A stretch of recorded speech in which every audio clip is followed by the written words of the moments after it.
सूरज अपनी बाइक से अपने पुराने गांव रतनपुर पहुंचता है। सूरज ढल रहा है और आसमान लाल है। गांव के लोग अपने घरों के दरवाजे जल्दी बंद कर रहे हैं। सूरज एक काका से पूछता है,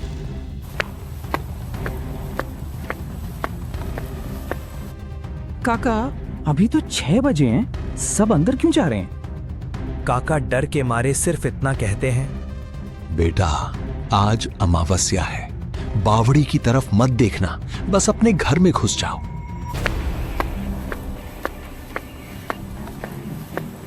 सूरज को नींद नहीं आती।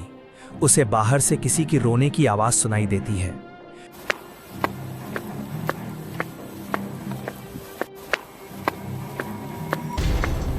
वो खिड़की से देखता है, एक सुंदर लड़की माया कुएं ते बावड़ी के पास खड़ी है। सूरज उसकी मदद करने के लिए बाहर निकलता है, बावजूद इसके कि उसके पूर्वजों ने मना किया था। जैसे जैसे वो बावड़ी के पास जाता है, हवा ठंडी होने लगती है। पेड़ों पर उल्लू अजीब आवाजें निकाल रहे हैं। सूरज माया के पास पहुंचता है। माया पीछे मुड़ी हुई है। आप यहाँ क्या कर रही हैं? ये जगह खतरनाक है। माया धीरे से मुड़ती है। उसका चेहरा बिल्कुल सफेद है, आंखें खून की तरह लाल और उसके पैर उल्टे हैं। सूरज डर के मारे पीछे गिरता है। माया पिशाचिनी हंसते हुए कहती है, बहुत सालों बाद कोई मीठा खून आया है।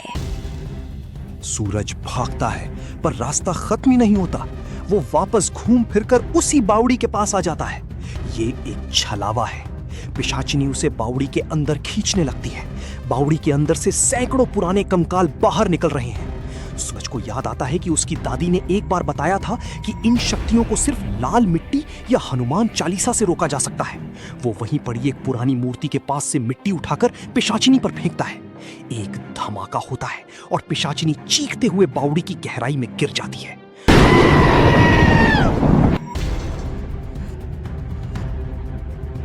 सूरज बेहोश हो जाता है। अगली सुबह गांव वाले सूरज को ढूंढते हैं। वो जिंदा है, पर उसके बाल बिल्कुल सफेद हो चुके हैं डर के मारे। सूरज अपनी बाइक उठाकर गांव से भाग रहा होता है। बाइक के मिरर में देखता है तो वही पिशाचिनी उसकी पीछे वाली सीट पर बैठी मुस्कुराती है और धुआं बनकर उड़ जाती है।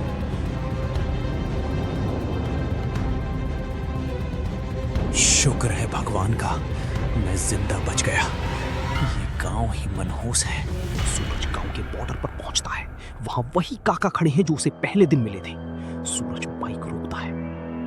काका, आपने सही कहा था, वो बावड़ी शैतानी है। मैं तो बस बच गया, अब कभी वापस नहीं आऊंगा। काका अजीब मुस्कुराहट के साथ कहते हैं, बेटा, बच तो तुम तब जाते अगर तुम बावड़ी से बाहर निकलते। सूरज हक्का बक्का रह जाता है। क्या मतलब? मैं बाहर ही तो हूं। काका धीरे से अपनी उंगली से पीछे की तरफ इशारा करते हैं। सूरज पीछे मुड़कर देखता है। पीछे कोई रास्ता नहीं है, सिर्फ वही बावड़ी है। उसे दिखता है कि उसका अपना शरीर उस बावड़ी के अंदर पानी में डूबा हुआ है और पिशाचिनी उसके कान में कुछ फुसफुसा रही है। सूरज अपने हाथ देखता है, वो धीरे धीरे धुआं बन रहे हैं। वो समझ जाता है कि वो कल रात ही मर चुका था और ये सब उसका एक भ्रम था। काका का चेहरा अचानक बदलकर एक पुराने भूत राजा जैसा हो जाता है।